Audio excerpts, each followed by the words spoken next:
Well, I got the passenger spring out of Sanford on the rear here.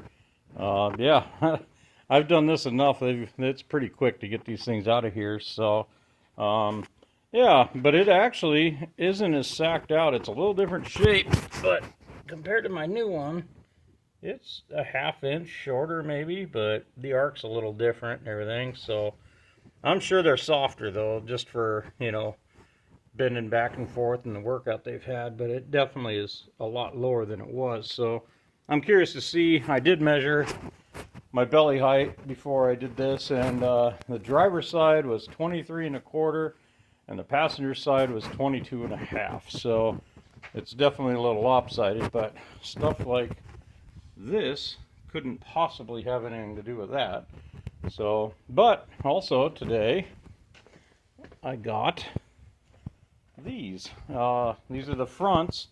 Brand new Wagoneer. I don't know, I think I said 78, 79 Wagoneer. And these are the 7-leaf packs. I usually pull 2 leaves out of them, but I like them because if you got a little heavier motor or a little more weight or less weight, you can fine tune them. So, but yeah, Parts Geek has them.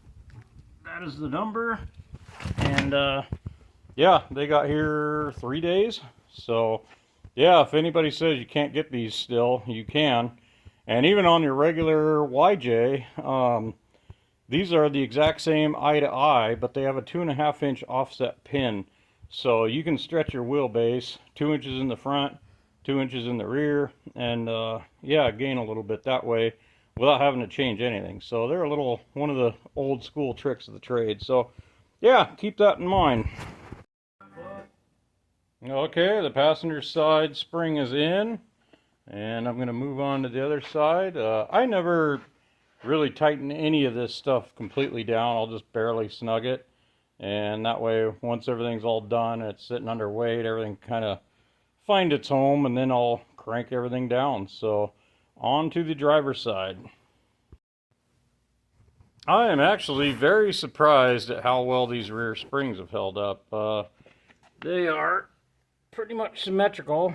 They're not quite even lined up, but yeah, neither one is sacked out any more than the other. Like I say, the new ones are maybe a ½ inch taller, and just stomping on them and mushing them around, they feel about the same spring rate as the new ones. So yeah, these are definitely way better than the XJ springs. And no, I'm going to put this new one in there, and the driver's side will be done, and then I'll take a measurement and see what the difference is from what I started, and then I'll probably put the new ones on tomorrow. So this will be it for tonight.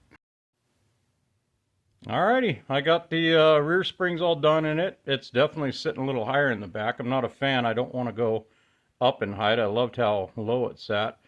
But yeah, it's looking healthier. It's not crooked, and once I get the fronts put in, I think it'll be quite an improvement. So I'm gonna go ahead and get those slammed in tomorrow, and yeah, we'll do a measurement and see where it's at after that, and that's off the list.